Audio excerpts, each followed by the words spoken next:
نصيحة لوجه الله، نصيحة لوجه الله، اوعى تضمن حد في قرض او تجيب عليه قرض.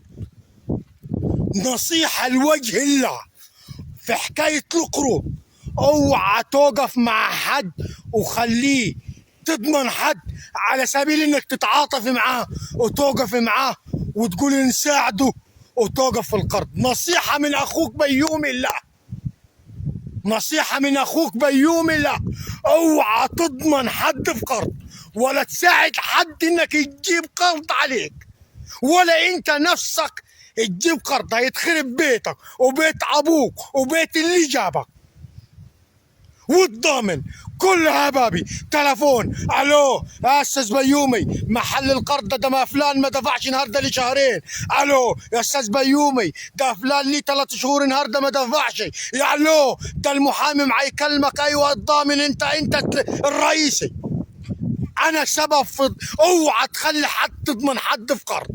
نصيحة اخوي، نصيحة اخوي، قسما بالله الضامن هو الدافع، وده سبب نتيجة غلط كبير انك تضمن حد في قرض. اوعى تضمن حد في قرض وتوقف معاه. واي واحد محتاج يجيب قرض بقول له اوعى، موضوع القروض ده موضوع فاشل، موضوع القروض والله العظيم فاشل. نصيحة لوجه الله انا قلت لا تضمن حد توقف معاه على سبيل المساعدة في قرض، ولا تجيب قرض على نفسك. هي اتنين، الضامن واللي هيجيب خاربين بيت ابوهم. كلها باب التلفونات، استاذ بيومي ده فلان لفلان النهارده ليه شهرين ما دفعش. طب انت الضامن هتروح في كلبوش، انت الضامن انا المحامي هنرفع هتتعب، فيش غير حسك. ايه الكسبانه ايه المستفاده ولا حاجه. كنت ما تتعاطف على الاخرين انك تساعدهم وتوقف معاهم، بس الاخرين مصممين انه يودوك في كلبوش. تساعد الناس وتوقف معاه مصمم انه الاخرين يأذوك. انا عن نفسي ضامن، ويا ريتني ما ضمنت حد، والله يا ريتني ما ضمنت حد.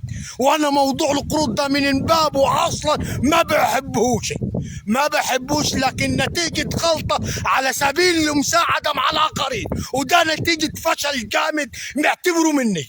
أنا كده إنسان فاشل وبتسبب بضياع نفسي وضياع بيتي وضياع عيالي إنه أضمن ناس في قرض. ده أكبر غلط. الناس هتقول لي أنت السبب، ما أنت كعز. التعاطف على سبيل المساعدة ده أكبر نصيبة. اوعى تضمن حد في قرض. والفيديو ده عاوز يتشهر ويوصل ويطلع ان شاء الله حتى يطلع ترند. نساعدوا الراجل اللي بسيط اللي عاوز يجيب قرض، بقول له اوعى تجيب قرض، اوعى تجيب قرض. يقول لك اخوك بيومي اوعى تجيب قرض ولا تضمن حد في قرض، هتتسبب انت في اذيه ومرض جامد.